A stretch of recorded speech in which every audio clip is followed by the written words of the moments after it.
Tantor Audio, a division of Recorded Books, presents The State of Israel versus the Jews by Sylvain Cypel, translated by William Rodamore, narrated by Graham Rowat. The depressing truth is that Israel's current behavior is not just bad for America, though it surely is. It is not even just bad for Israel itself, as many Israelis silently acknowledge. The depressing truth today is that Israel is bad for the Jews. Tony Judt, 1948 to 2010. Introduction. An unbridgeable hiatus. The year was 1990. My father was nearly 80, and he was patiently answering my questions. He and my mother lived in Charenton then, a tiny suburb just outside Paris. It was Sunday morning, and like every Sunday in those years, I'd come over to ask my father about his life. My mother was probably in the kitchen, cooking. My wife and children would arrive in a few hours, and we would all have lunch. My father often spoke about his family, Judaism, and his complicated relationship with religion. The son of a somewhat unorthodox Orthodox rabbi, he became an atheist, but remained devoted to the Bible. Things aren't always simple. He talked about why he turned his back on religious practice, but also about his youth in Poland, his love of Yiddish literature, why he didn't go back to Palestine when he had the chance, and much else. On this particular Sunday, my father was recalling life in his birthplace, Vladimir, in what is now Ukraine. It was a typical town, buffeted by the region's constant upheavals. Its nearly 40,000 inhabitants included 20,000 Ukrainians, 15,000 Jews, 2,000 or 3,000 Poles, and a few others. In 1911, when my father was born, it was a part of the Tsarist Empire. As an 8-year-old, he watched the Red Army march into the town and remembered how they raised the Jewish population's hopes.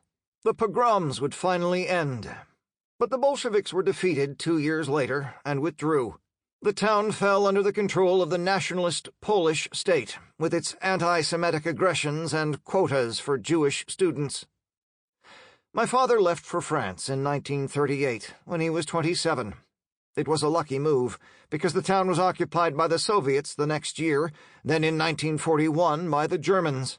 Nazi Einsatzgruppen killed nearly the entire Jewish population, including my father's parents, his brothers, their wives, and all their children, his uncles, aunts, and cousins. In 1945, Vladimir became Soviet again, and was eventually named Volodymyr.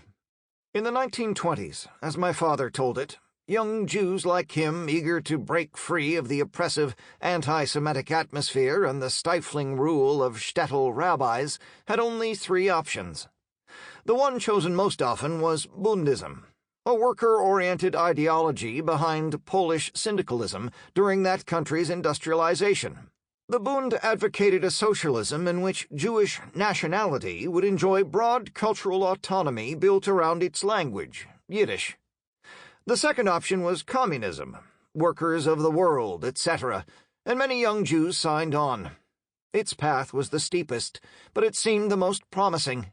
An end of exploitation for all, including Jews, and the dawn of a wonderful society whose concomitant universal brotherhood would necessarily lead to the end of anti-Semitism. The third option was Jewish nationalism, which combined 2 great currents. The largest by far joined ethnic nationalism and socialism. The other was ultra-nationalistic and chauvinistic, like most such movements in Eastern Europe. This Jewish nationalism, which melded all those tendencies, was called Zionism. Its goal was to build a Jewish state in Palestine, which was then under British colonial rule. At 15, my father threw away his kippah and joined socialist Zionism. On the Sunday in 1990 when we were talking, it was soon after the fall of the Berlin Wall, my father interrupted himself in mid-reminiscence and said, "So you see, we won in the end." We, meaning Zionism and the Zionists. The Bundists, he noted, had been exterminated in the Nazi genocide, and Stalin took care of the ones Hitler didn't kill, sending their leaders to the Gulag or the firing squad.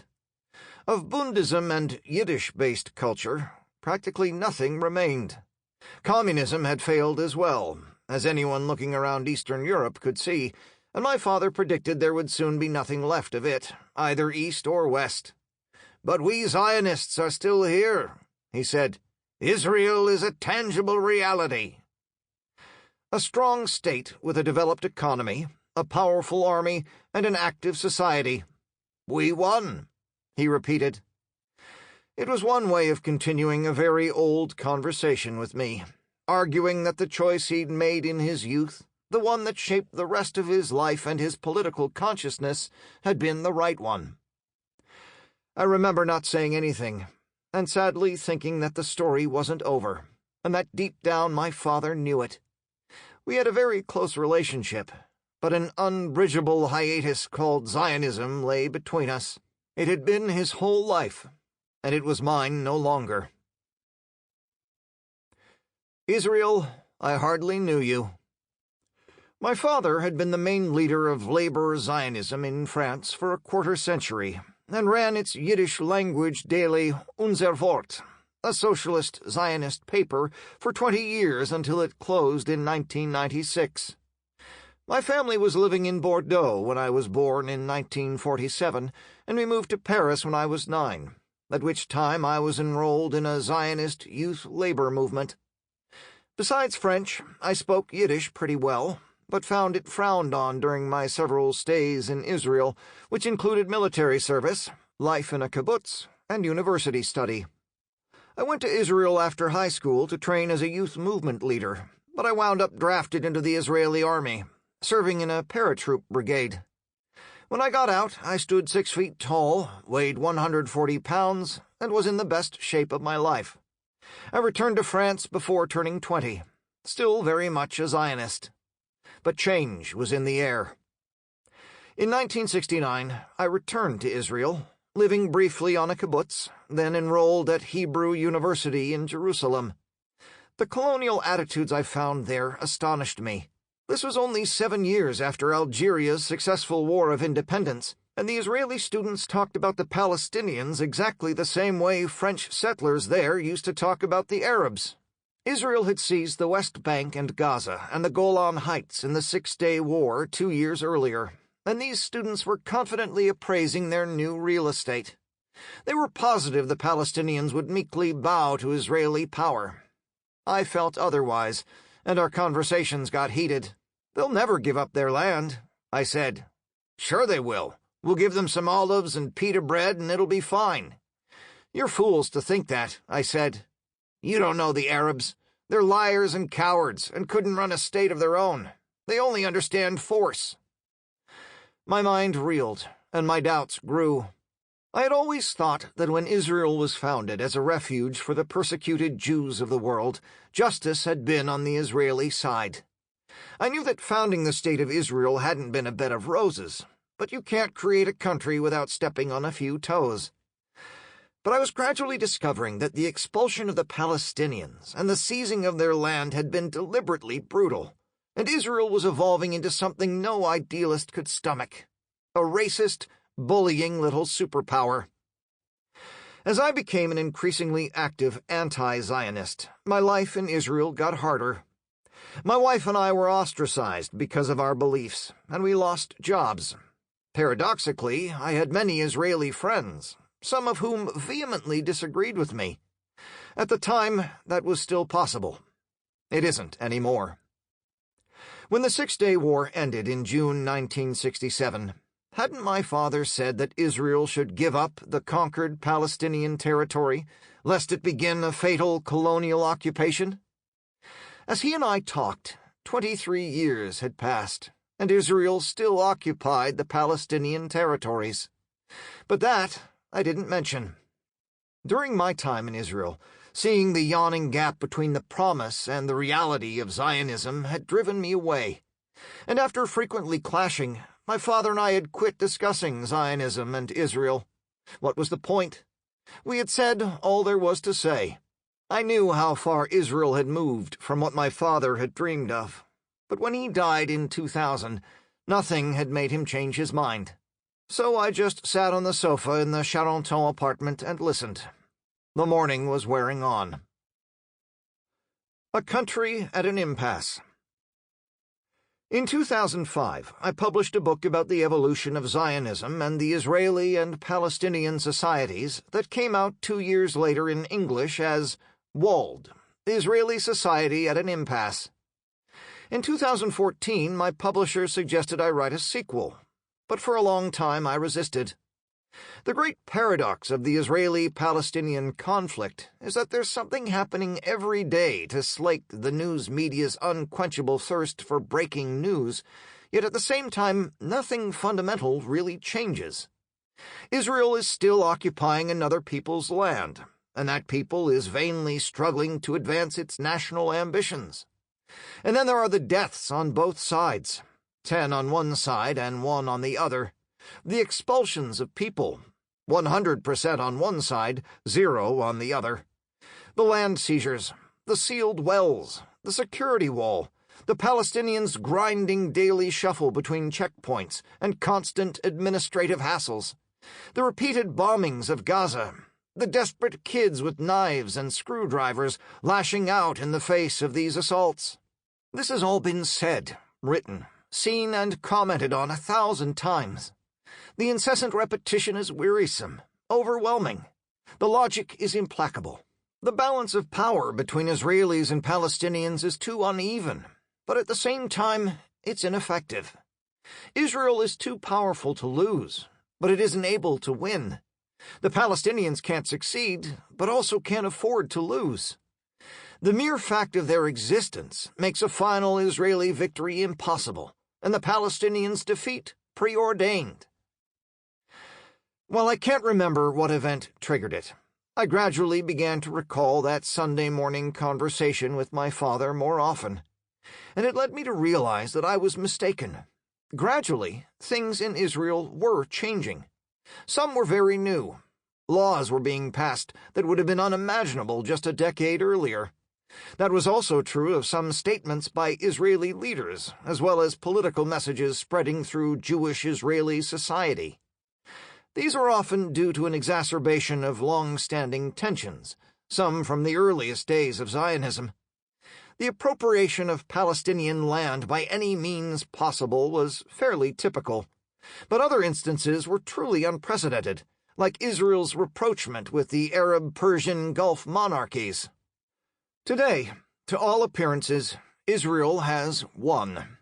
The national Palestinian movement hasn't been this fragmented and powerless since the end of the 1930s.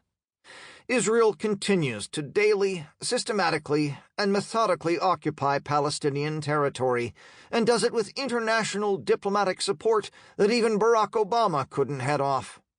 This is accomplished by a policy of dispossession and repression of the inhabitants so violent that it is settled on the land like a bleak new normal that no one talks about anymore, except when something truly unusual happens. As appalling as this new normal is, nobody can see how to end it, or who could do so. And Israel's power doesn't only stem from its formidable military domination of the Palestinians, whom it grinds down a little more every day. It is also manifested in practically every other field, whether political, diplomatic, economic, technological, scientific, academic, or artistic. Who could ever imagine, even a little while ago, that Israel would have practically normalized its relations with most of the Eastern Arab countries without first settling the Palestinian precondition? The situation is still in flux, but this is Israel's greatest international relations coup of recent years. That breakthrough has been accomplished, and it represents a radical change, even though the Palestinian question could conceivably erupt again tomorrow.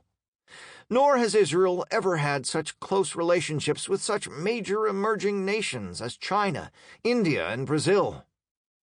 But there's more.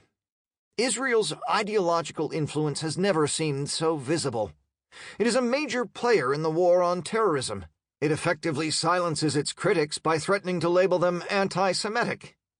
Diplomatically, it persuaded important international figures to adopt a new definition of anti-Semitism that includes any criticism of Zionism or Israel. But at the same time, Israel's image is undergoing a noticeable, steady deterioration in public opinion in most places, including in France and the United States.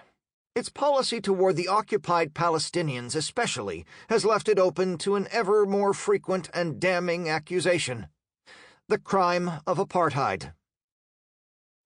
In 2018, on May 14th to be exact, I decided to write a new book, this time focusing exclusively on Israeli society.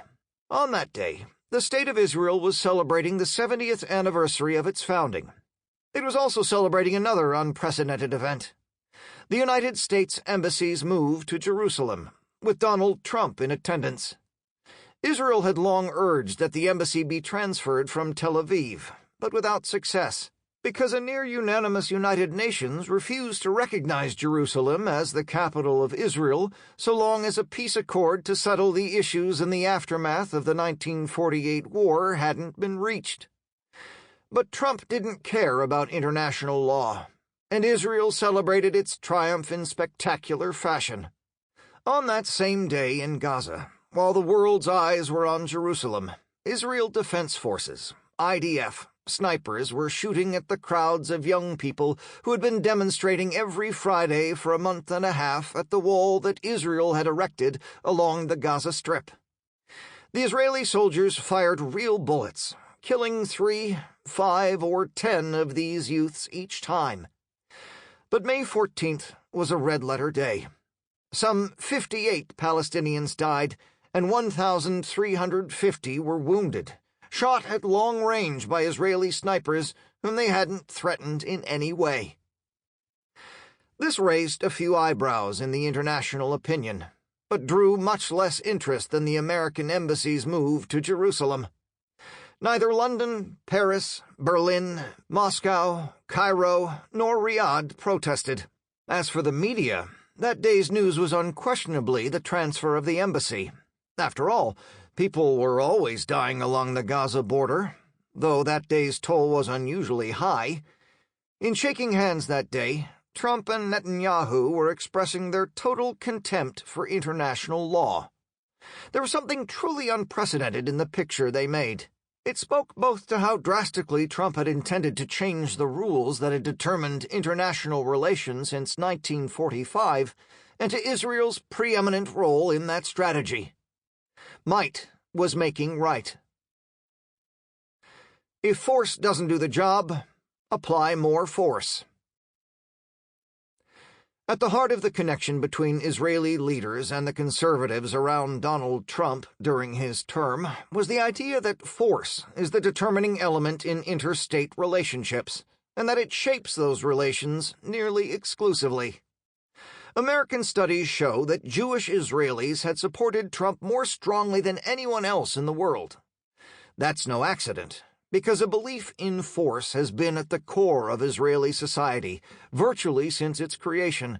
In the Bible, Zechariah chapter 4, verse 6, says what can be obtained not by might nor by power, but by my Spirit. In the biblical sense, Spirit refers to God, but in modern Hebrew, the phrase suggests that what you can't obtain by force, you can obtain by intelligence. But popular Israeli wisdom has turned the prophet's verse into a well-known and more radical, though not especially intelligent, slogan. If force doesn't do the job, apply more force. That says it all. Force, and nothing but force. This is a line that Israel has followed for a long time, in both successes and failures. In a kind of Pavlovian reflex, it always turns to force first, under all circumstances. In case of failure, the only conclusion to be drawn is that force failed because it wasn't sufficient. The corollary of this attitude is a deeply rooted contempt for international law. It's true that international law has revealed its shortcomings on countless occasions, but it exists, and it sets some limits on the strong's freedom to impose its will on the weak, just as respect for human rights is an intangible marker, even if its application is regularly rejected. From its earliest days, Israel has challenged the legitimacy of international law in the same way America firsters hate the United Nations, precisely because it imposes regulation, judicial limits on the use of force. This issue came up when I interviewed Carmi Gilon, a former director of Shin Bet, Israel's domestic intelligence service, in 2004. My opening question was, in the struggle against adversaries who use terrorism, is it possible to respect international humanitarian law, or is it necessary to break it? The spy master's answer? I'm not a specialist in international law. I can only speak to Israeli law. International law? Sorry, not my department. This kind of thinking has been at work in the Zionist settlement of Palestine from the very beginning, and has been maintained and reinforced over the decades. For example, in the early 1960s, it led to the IDF to adopt preventative war as a basic strategic theory, even though the concept is wholly rejected by international law. That was almost 40 years before Condoleezza Rice, George W. Bush's national security advisor, adopted the legitimacy of preventative war to justify the American invasion of Iraq without international sanction. In Israel, this cult of force, with its decades of immunity as official policy, rose to an unprecedented level when Benjamin Netanyahu returned to power as prime minister in 2009.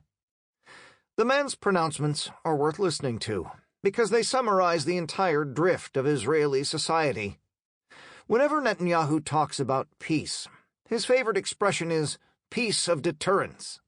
In other words, one imposed by the stronger party on the constrained, subdued, weaker one. We believe in peace through strength, the Israeli Prime Minister said during the annual gathering of his diplomats in August 2018. In the Middle East and in many parts of the world there is a simple truth. There is no place for the weak. The weak crumble, are slaughtered, and are erased from history, while the strong, for good or for ill, survive.